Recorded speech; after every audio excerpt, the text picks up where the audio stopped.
नमस्कार प्रेक्षको, मी राजन चव्हाण. आपण पाहताय इनसाइड स्टोरी. बाउन्सरची गुंडागर्दी आणि जिल्हा परिषदेतील मॅनेज ठेकेदारी.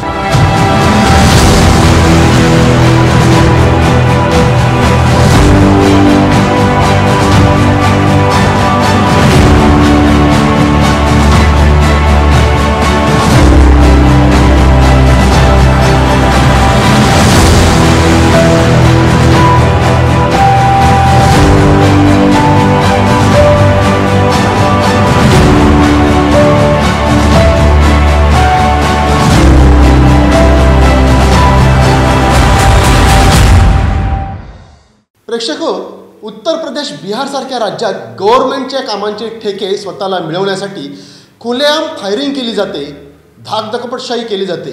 बंदुकीच्या धाकावर आणि गुंडागर्दीने टेंडर मॅनेज करणारे बाहुबली यूपी बिहारमध्ये असल्याच्या केवळ ऐकीव कहाण्या आणि तसेच साधर्म्य असणारे पिक्चर आजवर सिंधुदुर्गच्या जनतेने पाहिले असतीलच. पण बाउन्सरच्या गुंडागर्दी आणि मनगटशाहीने थेट जिल्हा परिषद बांधकाम विभागात घातलेलं थैमान आजवर सिंधुदुर्गवासियांनी कधीच पाहिलं नव्हतं. हे घडलं आणि नेमकं ते उघडकीस आणलं शिवसेना उद्धव बाळासाहेब ठाकरे पक्षाच्या आमदार वैभव नाईक, जिल्हा प्रमुख संदेश पारकर आणि अन्य नेते आणि शिवसैनिकांनी. केवळ बाउन्सरबाजी उघडकीस आणली नाही, तर धाकधकपटशाहीने सिंधुदुर्गात टेंडर मॅनेज करणाऱ्या पडद्याआड लपलेल्यांचा बुरखा फाडून योग्य तो संदेशही त्यांनी दिला. सिंधुदुर्ग जिल्हा परिषदेच्या इतिहासात प्रथमच बाउन्सरचा वापर बांधकाम विभागातील टेंडर मॅनेज करण्यासाठी केला गेला आणि नेमका त्याचवेळी उद्धव बाळासाहेब ठाकरे पक्षाच्या शिवसैनिकांनी त्याचा भांडाफोडही केला.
सिंधुदुर्ग जिल्हा परिषदेवर सध्या प्रशासकीय राजवट असली तरीसुद्धा राज्यात ज्यांची सत्ता त्यांचीच जिल्हा परिषदेवर मत्ता हे उघडगुपित आहे. कारण जरी प्रशासक असला तरीसुद्धा तो अधिकारी राज्य शासनाच्या अखत्यारीत येत असतो आणि जर राज्यकर्त्यांना अभिप्रेत आणि अपेक्षित खटकणारे निर्णय घ्यायला तो अधिकारी गेला तर त्या अधिकाऱ्याला पनिशमेंट म्हणून साईड पोस्टिंग ही ठरलेलीच असते. आणि राज्यात महायुतीची सत्ता असतानाच सिंधुदुर्ग जिल्हा परिषदेवर प्रशासक राजवट येण्यापूर्वी महायुतीच्याच घटक पक्षांची सत्ता होती. नेमका हाच धागा पकडून विधानसभा निवडणुकीच्या मतदानाच्या तोंडावर शिवसेना उद्धव बाळासाहेब ठाकरे पक्षाचे कणकवली विधानसभा मतदारसंघाचे उमेदवार संदेश पारकर यांनी जागरूक विरोधी पक्ष नेता म्हणून सत्ताधाऱ्यांना जाब विचारला आहे. खरं तर गेली अनेक वर्ष या जिल्ह्यामध्ये जिल्हा परिषद असेल, सार्वजनिक बांधकाम विभाग असेल, नॅशनल हायवे असेल, याच्यामधली सगळी जी अनेक कामं आहेत ही कामं कायम मॅनेज केली जातात. याच्यामध्ये स्पर्धा होत नाही, स्पर्धा त्या ठिकाणी होत नाही आणि अनेक ठिकाणी अभावनं त्या ठिकाणी जादा दरानं त्या ठिकाणी कामं दिले जातात. हा सगळा जो भ्रष्टाचार आहे हा मॅनेज भ्रष्टाचार आहे. याच्यामध्ये मोठ्या मोठ्या हे जे काही सगळे लोकप्रतिनिधी आहेत राणे भाजपचे, ह्या मोठ्या त्या ठिकाणी सुपाऱ्या घेतात. म्हणजे जवळजवळ तुम्हाला बघितलं की जी सावंतवाडी पंचायत समितीची इमारत होती हे जवळजवळ 8 कोटीचं काम होतं आणि या 8 कोटीच्या कामासाठी तिथल्या राणे भाजपच्या नेत्यांनी 50 लाख रुपयाची सुपारी घेतली होती आणि एका ठेकेदाराला हे काम आपण मिळवून देतो आणि सगळं त्या ठिकाणी नियोजन झालेलं होतं. पण त्याच दिवशी आमचं आंदोलन असल्यामुळे फळपीक विमाचं आंदोलन होतं आणि आम्ही सगळे शिवसैनिक महाविकास आघाडीचे कार्यकर्ते तिथं होते. काही लोक आमच्यापर्यंत आली आणि आम्हाला सांगितले की जिल्हा परिषदचा बांधकाम विभागाचा पूर्ण ताबा काही गुंडांनी घेतलेला आहे, बाउन्सरनी घेतलेला आहे आणि तिथं कोणालाही त्या ठिकाणी जायला देत नाहीत आणि सगळ्या येणाऱ्याची चौकशी केली जाते, कागदपत्रांची तपासणी केली जाते आणि एक म्हणजे जसं बिहार UPमध्ये ज्या पद्धतीनं ताबा घेतला जातो आणि तशा पद्धतीचं काम जिल्हा परिषदमध्ये चालू होतं. ज्यावेळी हे कळलं त्यावेळी आम्ही वैभव नाईकांच्या नेतृत्वाखाली त्या जिल्हा परिषदमध्ये गेलो.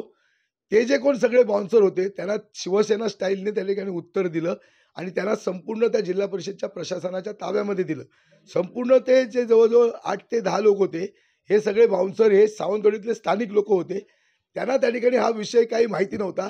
1000-1500 रुपयाच्या दिवसाच्या पगारासाठी त्यांना आणलेलं होतं आणि त्यांना एक शब्द दिला होता की 1 महिना तुम्हाला पुढे काम आम्ही त्या ठिकाणी दिवसाला 1500 प्रमाणे तुम्हाला काम देणार आहोत आणि तुम्ही म्हणून याच्यामध्ये तुम्ही या, अशा पद्धतीनं त्यांना खोटं सांगून त्यांना ठिकाणी आणलं होतं.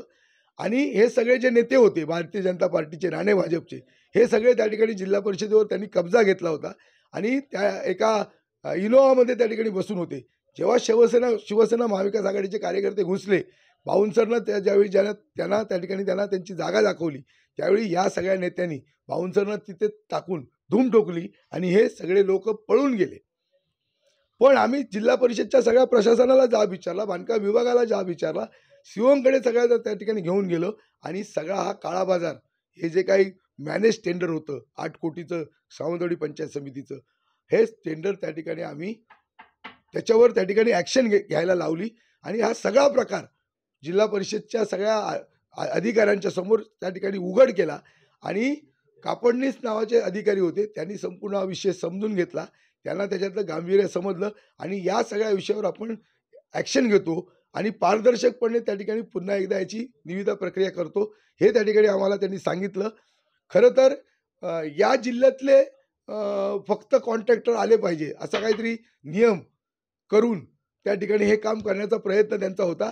पण ह्या सगळ्या ह्याच्यामध्ये ही निविदा टेंडरिंग होतं, त्यामुळे टेंडरिंग पद्धतीने ही निविदा व्हावी अशा पद्धतीची भूमिका घेऊन आम्ही त्या ठिकाणी लढलो आणि हा सगळा जो काही भ्रष्टाचार होता, हे सगळं जे काही मॅनेज टेंडरिंग प्रकरण होता, ही जी निविदा मॅनेज, हे सगळं प्रकरण त्या जनतेला त्या ठिकाणी आम्ही त्या निमित्तानं दाखवून दिला आणि जिल्हा परिषदमधला भ्रष्टाचार हा त्या निमित्तानं एकदा उघड झाला. आणि म्हणून अशा प्रकारची अनेक निविदा या जिल्हा परिषदमध्ये सातत्यानं झालेल्या आहेत आणि फार मोठ्या प्रमाणामध्ये या जिल्हा परिषदेमध्ये भ्रष्टाचार आहे. येणाऱ्या काळामध्ये सत्ता ही महाराष्ट्रामध्ये महाविकास आघाडीची येणार आहे आणि म्हणून ह्या सगळ्या कारभाराचा ह्या जिल्हा परिषदमध्ये जो काय भ्रष्ट कारभार झाला आहे या सगळ्या कारभाराची चौकशी होईल. जे अधिकारी आहेत या अधिकाऱ्यांची, जे दोषी अधिकारी आहेत त्या अधिकाऱ्यांची त्या ठिकाणी त्या अधिकाऱ्यांवर सुद्धा कारवाई करण्याचा आमचा प्रयत्न राहील.